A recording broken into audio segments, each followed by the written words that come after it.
आप सभी को राधा वल्लभ श्री हरिवंश जय जय श्री राधे। जीवन में हमारे दुख टेंशन इसलिए बना हुआ रहता है कि जो चीज़ हमें चाहिए वो चीज़ अपने आप को नहीं देके संसार की चीज़ें देने लगते हैं, संसार देने लगते हैं। अपने आप को नहीं जानने के कारण, शास्त्र गुरुजनों को, शास्त्रों को नहीं जानने के कारण, हमारे सनातन अध्यात्म को नहीं जानने के कारण अपने आप को शरीर मानते हैं और शरीर मानने के कारण शरीर के सुखों को देने के लिए दिन रात परेशान रहते हैं कि एसी लगा लें, घर बना लें, गाड़ी खरीद लें, और ये सब कामनाएं जब पूर्ण नहीं होती है तो टेंशन, क्लेश, भय ये सब आने लगता है। तो उसी पे आज की चर्चा है। तो गुरुजन ये सब चीज़ को देखो बहुत सरल तरीके से बताते हैं। शास्त्र समझना, शास्त्र को पढ़ के समझना मेरे और आपके जैसे लोगों की बस की बात नहीं है।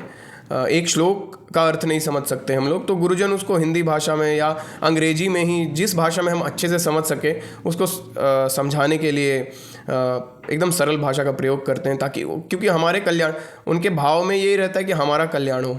वो इसी भाव से हमें कुछ भी बताते हैं कि हमारा उद्धार हो जाए। अगर उनकी बात मानेंगे तो हमारा ही उसमें भलाई है, हमारा ही उन्नति होगा और परम आनंद को पालेंगे भाई। दुख से निकल जाएंगे, दुख का बेड़ी तोड़ लेंगे, ये 84 का चक्कर कट जाएगा अपना। लेकिन भाई अगर नहीं मानेंगे तो उनका तो कुछ जाएगा नहीं, अपना ही सारा नुकसान हो जाएगा। तो चलिए आज की चर्चा शुरू करते हैं। गुरुदेव बता रहे हैं, जब मनुष्य भगवान की चर्चा सुनता है, भक्ति के मार्ग पे चलने की चेष्टा करता है, तब उसके भीतर एक सूक्ष्म वृत्ति जन्म लेती है। क्या? एक डाउट। क्या डाउट? क्या सच में सुख भगवान में है या संसार में?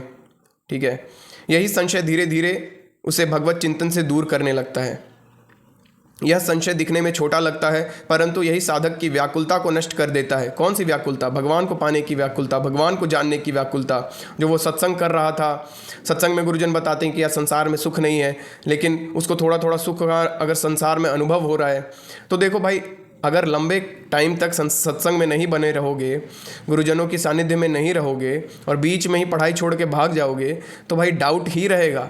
फिर व्यवहार ना उत परमारथ, बीच ही बीच जो जन्म गवाए हो, ना यहाँ के रह जाओगे, ना संसार में ही उन्नति कर पाओगे, ना पारमार्थ में ही, ना भगवान को ही पा पाओगे, ना भगवान के मार्ग में ही आगे थोड़ा बहुत भी बढ़ पाओगे। तो इसीलिए लंबे समय तक भगवान उसको गीता में आगे अभी बताएंगे, अभी इसी चर्चा में आगे बात आएगी भगवान क्या बता रहे गीता में। तो हमें नित्य बहुत लंबे काल तक सत्संग में बने रहना है भाई। अनंत काल का जो क्या बोले इम्प्रेशंस, जो संस्कार हमारे हृदय पे पड़ा हुआ है इस संसार को भोगने का, वो हमको बार बार संसार में लेके आ रहा है और बार बार संसार ही भोगवा रहा है, दुख भोगवा रहा है। लेकिन भाई देखो क्या बोले, अगर सुख पाना है तो भगवत भजन में लगो, सत्संग करो और नाम जप करो। आगे बढ़ते हैं। तो यह संशय दिखने में छोटा लगता है, परंतु यही साधक की व्याकुलता को नष्ट कर देता है, भगवत मिलन की व्याकुलता को। मन बार बार कहता है शायद संसार में कुछ तो सुख है, और जब साधक इस वृत्ति को आदर देने लगता है तब उसका पतन आरंभ हो जाता है। देखो संसार में तो सुख है, लेकिन सिर्फ और सिर्फ फंसाने वाला। हम बार बार अपने लेक्चर में यही बोलते हैं भाई, जैसे बंसी में आटे का लोइया, आटे का गोली फंसा के मछली को बस पकड़ने भर का ही उसका काम है उस लोइये का, उसके बाद उस मछली का जो हाल होता है वही हाल इस संसार में हर एक मनुष्य का है भाई। वैसा चारा ये माया, भगवान की माया, वैसा चारा प्रतिक्षण मनुष्य के जीवन में डालते रहती है और उसका समय बर्बाद कर देती है। फिर पुनरपि जननम पुनरपि मरणम पुनरपि जननी जठरे शयनम। ठीक है, आगे बढ़ते हैं। भले ही भोगों की इच्छा ना हो भले ही भोगों की इच्छा ना हो, पर मन में यह सूक्ष्म विचार रह जाता है शायद संसार में सुख है, तो यह भी आसक्ति है। आसक्ति मतलब क्या? अटैचमेंट। अगर आपके मन में ये डाउट है, ये शायद है कि संसार में भी सुख है भाई, गुरुजन जो बोल रहे हैं कि संसार में लेश मात्र भी सुख नहीं है, उल्टे दुख है, अगर इस बात में अगर आपको डाउट है ना, तो भाई पतन है आपका। बहुत गंदा गिरोगे भाई, कोई बचाने वाला नहीं होगा। टेंशन, डिप्रेशन, डर, भय, क्लेश, फ्यूचर, पास्ट, इसी में मरते रह जाओगे। ठीक है, सेवक जी महाराज कहते हैं, जब तक यह आशा नष्ट नहीं होती। कौन सी आशा? कि शायद संसार में सुख है, ऐसा ये वाला जो आशा है ये नष्ट नहीं होती, तब तक साधक अकेले होकर भगवान की ओर नहीं बढ़ सकता। यहाँ पे एक इंपॉर्टेंट वर्ड है, अकेले। भाई प्रेम मार्ग में अकेले ही चलना पड़ता है, कोई साथ लेके आप किसी को न लेके जा सकते हो, न कोई आपके कहने से जाएगा भाई। तो ये व्यर्थ है कि आग अगर आपके हृदय में भगवान के प्रति भजन करने का प्रोत्साहन हो रहा है, भगवत कृपा से नाम जप कर रहे हैं, नित्य सत्संग कर रहे हैं, तो आप दूसरों को लगाने की चेष्टा ना करें, नहीं तो फंस जाइएगा, खुद ही फंस जाइएगा। ठीक है, आप खुद अपने मार्ग से अच्युत हो जाइएगा, आपका मन खराब हो जाएगा। ठीक है, इसलिए किसी को अपने घर में अपने माँ बाप भाई बहन को भी लगाने की ज़रूरत नहीं है भाई, आप खुद करो। आप जब करने लगोगे तो आपको देख के भले ही कोई आपके पीछे पीछे आ जाए, लेकिन आपके बोलने से नहीं आएगा। सेवक जी महाराज बता चुके, सच्चे भक्तों के जीवन में अनगिनत प्रतिकूलताएं आई, पर उन्होंने कभी संसार की ओर मुड़कर नहीं देखा। क्यों? क्योंकि उनके हृदय में यह आशा नहीं थी कि संसार में सुख है। यह आशा को छोड़ दो भाई, ये आशा बहुत गिरा देने वाला है भाई। बहुत छोटा, बहुत हम सिंपल सब बोल दे रहे हैं कि भाई संसार का आशा करोगे तो गिर जाओगे, सिंपल लग रहा है सुनने में, लेकिन यही चीज़ अगर दृढ़ हो जाए ना हृदय में, तो सुखानुभूति होने लगेगा भाई, सुख आने लगेगा, असली मज़ा, असली आनंद भगवान का आने लगेगा भाई। लेकिन हम लोग सुन सुन के इग्नोर करते हैं। कोई बात नहीं, करते रहिए जब तक। मेरा काम है बोलना, आपका काम है सुनना। कहते सुनते कभी भगवान का कृपा हो जाए कि आपके हृदय में ये बात दृढ़ हो जाए, भगवान की कृपा से होगा, ये भगवान की कृपा से ही। आप थोड़ा सा भगवान की तरफ कदम बढ़ाने का प्रयास करोगे, भगवान पूरा उझल देंगे झोली। तो लेकिन हम लोग थोड़ा भी, मतलब इस पूरे मानव जीवन में 70-80 साल तो जिएंगे ही, एक बार भी मुड़ के नहीं देखेंगे भाई। और जीवन, अरे हम बोल भी कैसे सकते हैं कि 70-80 साल जिएंगे, अगले क्षण का पता नहीं, जिंदा रहेंगे क्या रहेंगे, एक्सीडेंट हो जाएगा, जल जाएगा शरीर, कट जाएगा, मर जाएगा, क्या कुछ भी हो सकता है भाई। आगे बढ़ते हैं, ये बहुत इंपॉर्टेंट अभी ये लाइन बोलने जा रहे हैं हम। गीता का सिद्धांत क्या बता रहे हैं, गीता में प्रभु क्या बता रहे हैं, जो प्रारंभ में सुख दे उसका अंत दुखद है। मतलब ये फॉर्मूला है, गीता में जो भी चीज़ भगवान बता रहे हैं ना, उस पर रिसर्च करने का ज़रूरत नहीं, वो बस फॉर्मूला है, उसको बस इंप्लीमेंट करो अपने लाइफ में और उसके बाद देखो जादू। भगवान श्री कृष्ण ने गीता में कहा है, यद प्रारंभे सुखम तस्य परिणाम दुखद। जो प्रारंभ में सुखद लगता है उसका परिणाम दुखद होता है भाई। जो प्रारंभ में सुख लगता है कि मन किया चिकन खाने का, मटन खाने का, जाके खा लिए, मन किया भोग करने का तो भोग करने चले गए, मन किया घूमने का तो उठ के घूमने चले गए, मन किया इधर जाने का उधर चले गए, मन किया ये खाने का ये खा लिए, मन किया अभी सो जाने का शाम में सो गए, जब मन किया उठे, जब मन किए सो गए। तो भाई ये सब शुरुआत में सुख देता है, लेकिन देखो उसके बाद आपका मन कैसा रहता है, मन एकदम विचलित रहता है कि यार कुछ करने का मन नहीं कर रहा, फिर सोते बस उसी साइकिल में फंस जाते हो। उसके बाद टेंशन डिप्रेशन आएगा ही आएगा भाई। ठीक है उसी तरह जो प्रारंभ में सुखद लगता है उसका परिणाम दुखद होता है, और जो प्रारंभ में कष्टप्रद प्रतीत होता है, जैसे प्रारंभ में क्या कष्टप्रद लगता है हमें, जैसे भजन, नाम जप, संयम से जीवन जीना, जागरण, वैराग्य, उसका परिणाम असीम सुख होता है भाई। असीम सुख नहीं, असीम आनंद होता है। लेकिन भाई देखो ये सब चीज़ संयम से जीना बहुत कठिन है भाई। संयम से जीने के लिए हमको नित्य नाम जप, नित्य सत्संग में बने रहना पड़ेगा, नहीं तो पावर नहीं मिलेगा। पावर तो पावर हाउस से कनेक्ट हो गए तभी मिलेगा। पावर हाउस है भगवान का नाम, भगवान का सत्संग, भगवान के गुरु, भगवान के जन, भगवान के संत। ठीक है, भक्ति भक्त भगवंत गुरु चतुर्नाम वपु एक। आप इन चारों में से किसी से भी जुड़ो, आप पावर हाउस से कनेक्ट हो जाओगे। पावर हाउस यही है। ठीक है, साधना के आरंभ में मन दुखी होता है क्योंकि हमें प्रयास करना पड़ता है। मन की स्वाभाविक गति संसार की ओर है, बाय डिफॉल्ट ये संसार की ओर ही भागता है भाई। अनंत काल से इसका इसी चीज़ का प्रैक्टिस किए हुए है मन। ठीक है, अगर कोई गाड़ी चलाने का प्रैक्टिस कर लेता है, 1-2 साल 5 साल चला लेता है, उसके बाद वो गाड़ी ऑटोमेटिक बात कर रहा है, गाड़ी चला रहा है। उसी तरह मन को अभ्यास है भाई इस संसार को भोगने का। तो किसी भी योनि में संसार ही भोग रहा है, बाल बच्चा पैदा कर रहा है, अपना घर बना रहा है, खाना पीना कर रहा है, और बस इसी में। और मनुष्य जीवन तो भगवत प्राप्ति के लिए मिला है ना भाई। सिर्फ और सिर्फ इसका एक ही उद्देश्य है, भगवत प्राप्ति। और भगवत प्राप्ति नहीं करोगे तो कोई भी मनुष्य योनि को छोड़ के जितना भी और भी भोग योनि है, मनुष्य योनि को छोड़ के 84 लाख में सिर्फ और सिर्फ 83,99,999 योनि जो बचा, उस सब भोग योनि। और उस योनि में कोई भी टेंशन डिप्रेशन में नहीं जाता, कोई भी नहीं जाता, कोई भी जीव जंतु पेड़ पौधा नहीं जाता भाई। और मनुष्य क्यों जाता है? क्योंकि मनुष्य को इतना भगवान पावर दिए, इतना पावरफुल शरीर, इतना बलवान बुद्धि और मन और बुद्धि जो है ये पूर्ण अपना पावर का मैनिफेस्टेशन इस मनुष्य शरीर में ही करता है। क्यों इतना पावर क्यों दिए, इतना पावरफुल शरीर क्यों है मनुष्य देह का? क्योंकि इससे भगवान को पाना है। और जब भगवान को नहीं पा के संसार को पाने निकलते हो तो टेंशन डिप्रेशन घेरता है भाई। यही नियम है। ठीक है, अगर माया क्वेश्चन है तो प्रश्न भी माया में ही है। ठीक है, अगर माया क्वेश्चन है तो आंसर भी माया में ही मिलेगा। देखो ऐसा संसार की तरफ भागते हो, ऐसा ऐसा आपड़ झापड़ लगता है कि दिमाग ठिकाने आ जाता है, आदमी डिप्रेशन में चला जाता है। समझ गए? तो संसार क्यों दुख दे रहा है? क्योंकि कहीं ना कहीं गलती हो रहा है भाई। तो वो गलती का सुधार है भगवान नाम जप, भगवान के सत्संग में नित्य बने रहना। आगे बढ़ते हैं। साधना के आरंभ में मन दुखी होता है क्योंकि हमें प्रयास करना पड़ता है। मन की स्वाभाविक गति संसार की ओर है। जैसे ढलान के नीचे गिरते पानी को ऊपर उठाने के लिए यंत्र चाहिए, वैसे ही मन को संसार से हटाकर भगवान की ओर मोड़ने के लिए मंत्र चाहिए, नाम जप चाहिए, नित्य सत्संग चाहिए। मन की सहज गति संसार की ओर है। मन सहज गति मतलब समझ रहे हो ना, बाय डिफॉल्ट ये संसार की तरफ ही भागेगा, हम आपको बता चुके हैं अभी। मन की यह सहज गति बिना प्रयास के संसार की ओर बढ़ती है।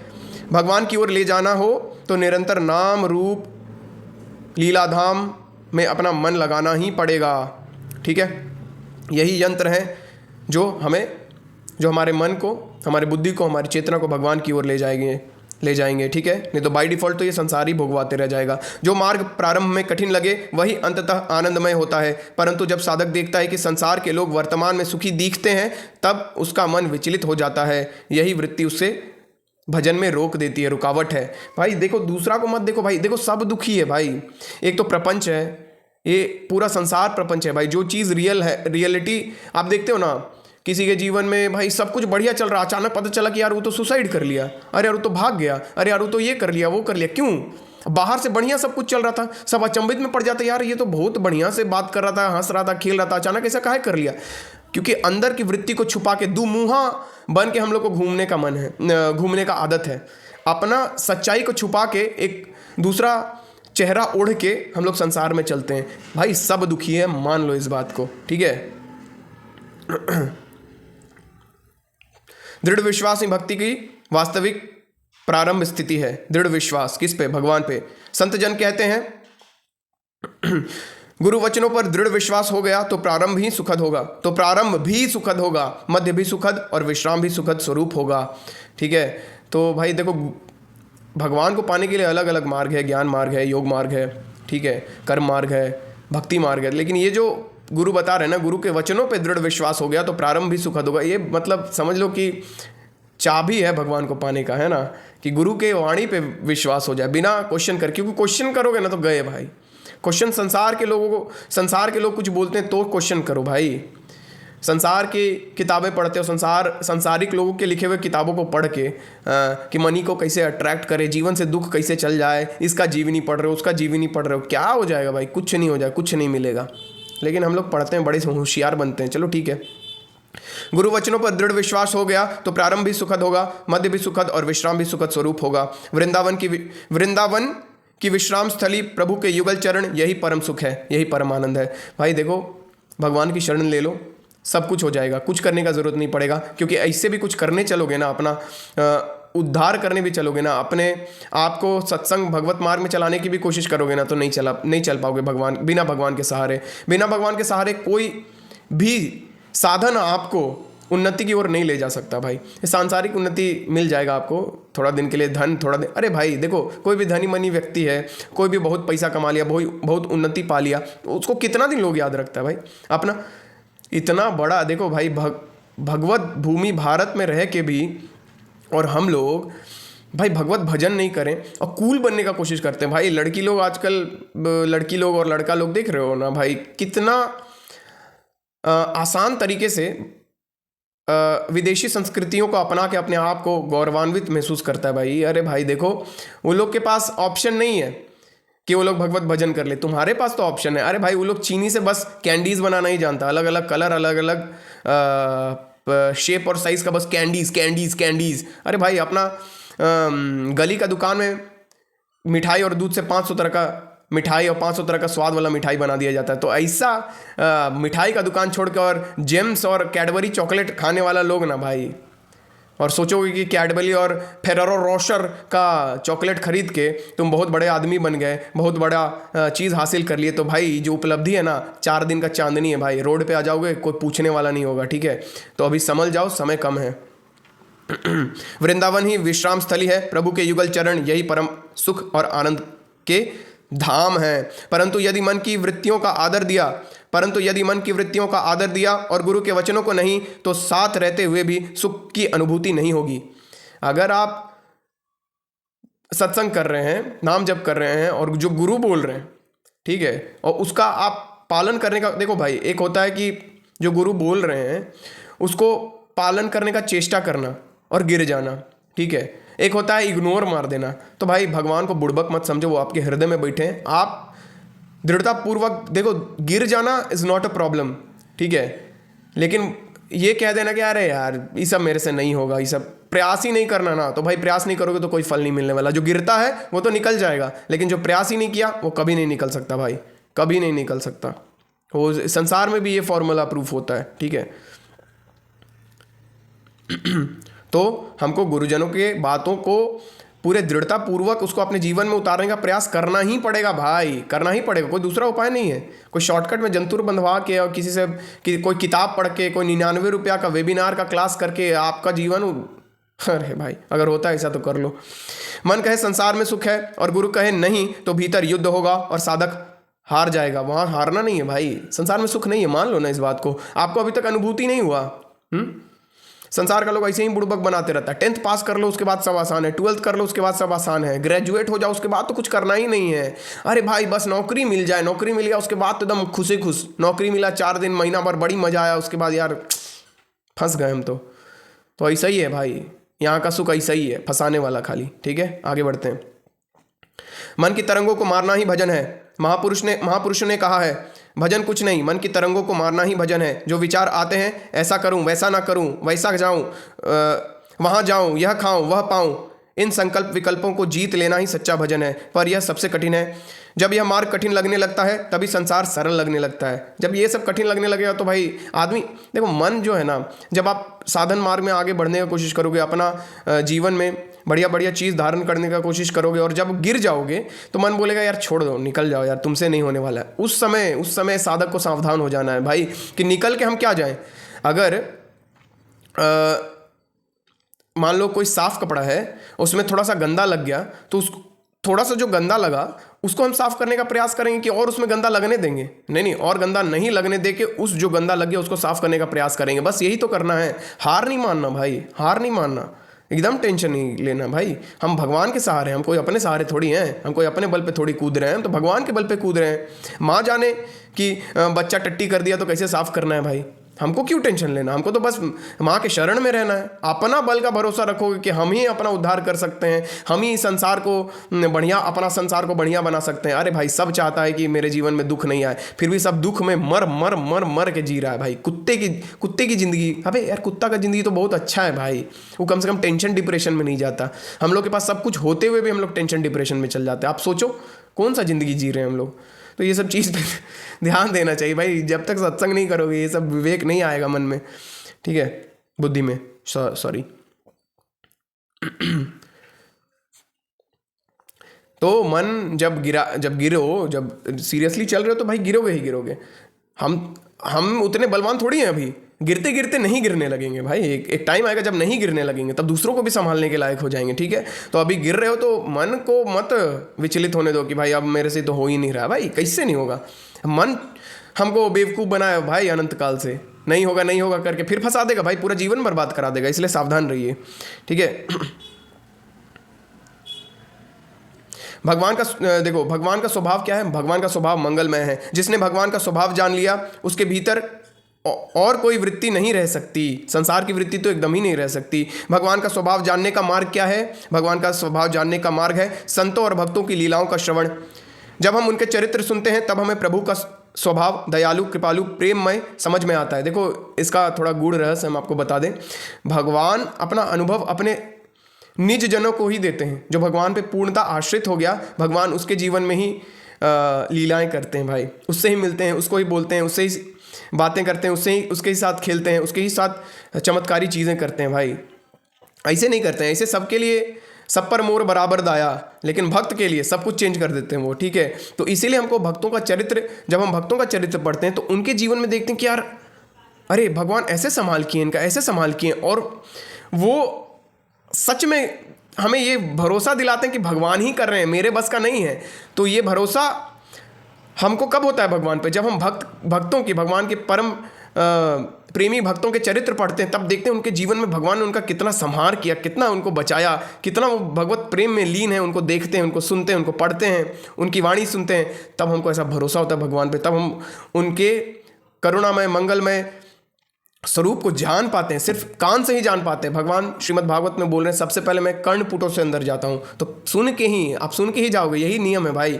तो ये सब चीज़ को समझ लो, ऐसे ही अनुभव नहीं हो जाएगा। तो दूसरे भक्तजनों का चरित्र आप पढ़ोगे तो उनके अनुभव से जब देखोगे कि यार क्या इनके साथ भगवान खेल रहे हैं, इनके साथ भगवान बात कर रहे हैं, तब। और अगर ये विश्वास नहीं है तो भाई निकल लो यहाँ से, निकल लो संसार भोगो, ठीक है।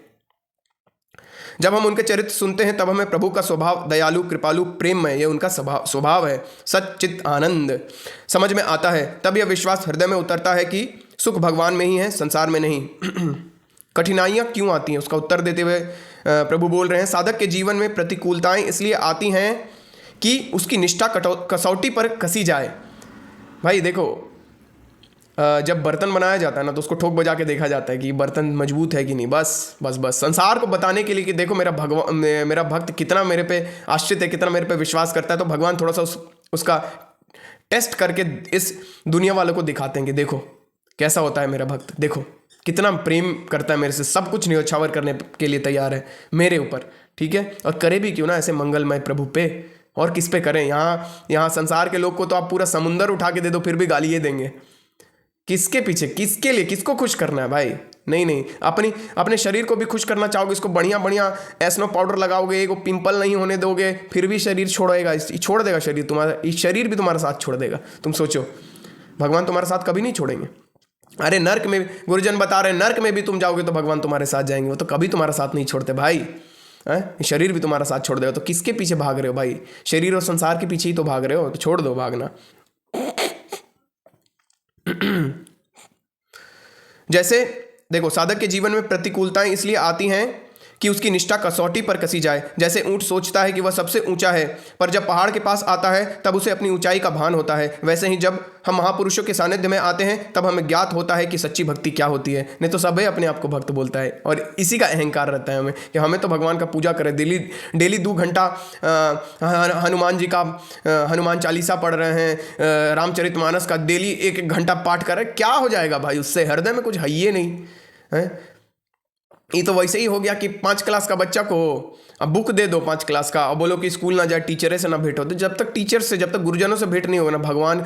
और देखो संसार में तो भाई कोई बहुत ब्रिलियंट बच्चा हो तो अपने से पढ़ के पास भी हो जाए, लेकिन ये ज्ञान, ये भगवान का ज्ञान बिना गुरु के चरण शरण लिए नहीं हो सकता। काहे कि भगवान का ये विधान है, भगवान का ये नियम है भाई। भूल जाओ कि अपने से तुम पालोगे, मजा पालोगे, भगवान का आनंद पालोगे और संसार के दुख से निकल जाओगे, कभी नहीं हो सकता। नाम जप से ही विवेक जागता है। यदि मन दुर्बल है, विवेक शक्ति काम नहीं कर रही, तो उपाय एक ही है, भगवान का नाम जप। राधा बाबा जी कहते हैं, प्रश्न का उत्तर तब दूंगा जब तुम रोज 1 लाख नाम जप करोगे। देख लो हमारी क्या स्थिति है भाई। हम आप लोगों को क्या बोले, मेरी क्या स्थिति है भाई, मेरी क्या औकात है, ठीक है। 1 लाख नाम जप राधा बाबा बोल रहे हैं, मेरी क्या औकात हो तो हम ही जान रहे हैं, ठीक है। हमको तो चप्पल से पीटना चाहिए सबको मिलके, आप ही लोग को, हमको पीटना चाहिए भाई।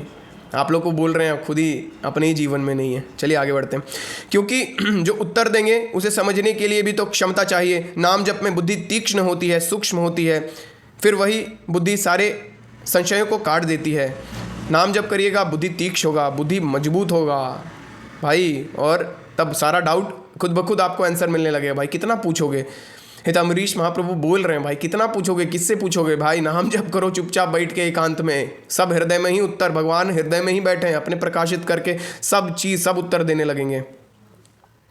भगवत भक्ति में यह तीक्ष्ण बुद्धि ही मार्ग प्रशस्त करती है। जब हम भगवत नाम जप करेंगे हमारी बुद्धि में विवेकशीलता बढ़ेगी।